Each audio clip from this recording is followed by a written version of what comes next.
Hey there, welcome to the Bible in 5. This is part 2 of the book of Matthew.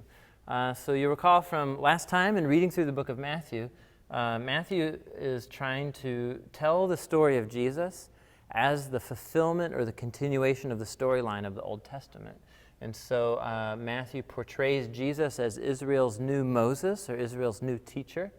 And so he concludes all of the main sections. He's broken up the story of Jesus into 5 main parts here. And he concludes every one with a long block of Jesus' teachings.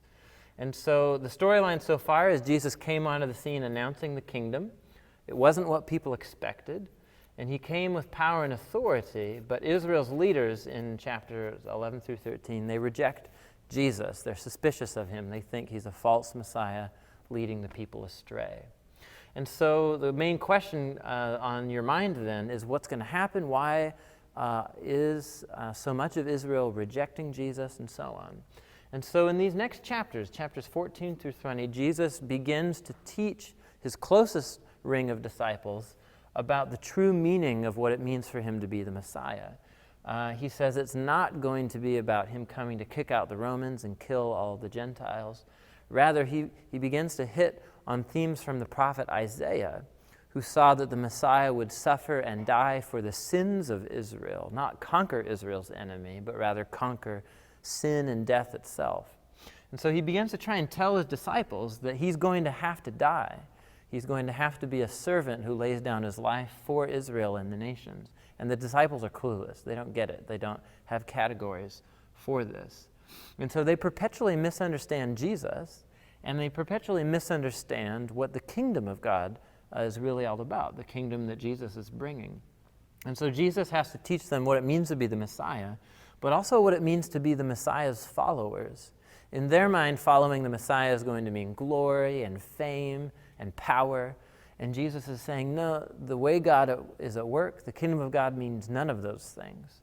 So he has to reshape their values. He's trying to teach them that actually loving your enemies instead of killing them is what God is about. He has to teach them that forgiving people who wrong you instead of getting revenge is the way God works. He has to teach them that serving people, getting underneath them and seeking their well-being is the way to actually be the first in God's kingdom. And so that's what Jesus does here in these chapters 18 through 20. He's showing what it means to be a community of the followers of Jesus. And his disciples still really don't get it, but he's trying. And all of it leads to the culmination of the last chapters here. Jesus goes to Jerusalem during the week of Passover, the most packed week, packed with the most symbolic meaning. It retold the story, the Passover, of Israel's exodus, of God's redemption, of his people from slavery. And so Jesus marches into Jerusalem, on the donkey. It's a famous scene. And people are hailing him as Israel's Messiah, and he accepts it. But then he marches right into the temple, and he begins to turn over the tables.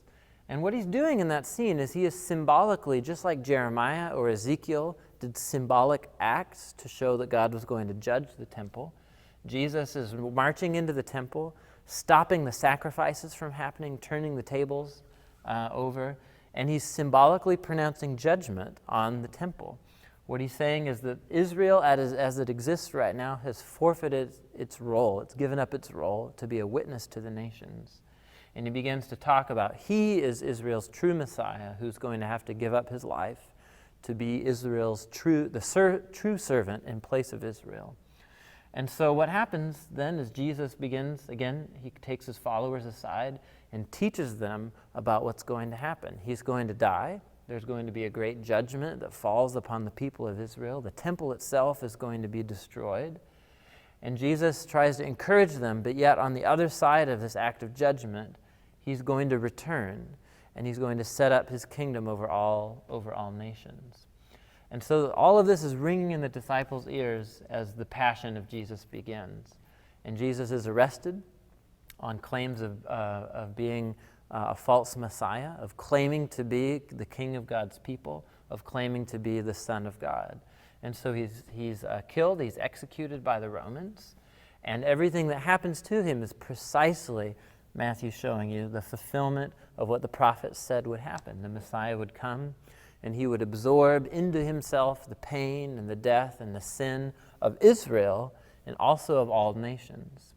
And so that comes to a close in chapter 27 as Jesus is buried. And the book ends with a strange and surprising conclusion of the empty tomb and of people seeing Jesus alive in a physical body or alive from the dead. And this is the fulfillment of the whole storyline of the book, and Matthew is trying to tell us of the whole storyline of what God has been up to in the Bible all along.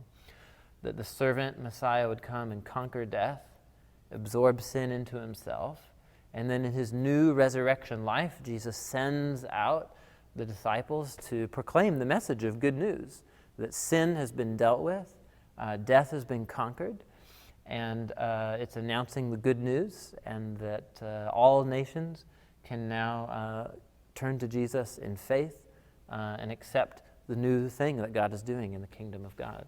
So that's the shape of Matthew's story. He's telling you that this is what God has been doing throughout the whole Old Testament leading up to the cross and the resurrection. And from here, the disciples go out, and they go out to begin the Jesus movement. But before we get to that, in the book of Acts, we have a few more retellings of the story of Jesus to get to. So I hope that's helpful for you. We'll see you in the next Bible in 5.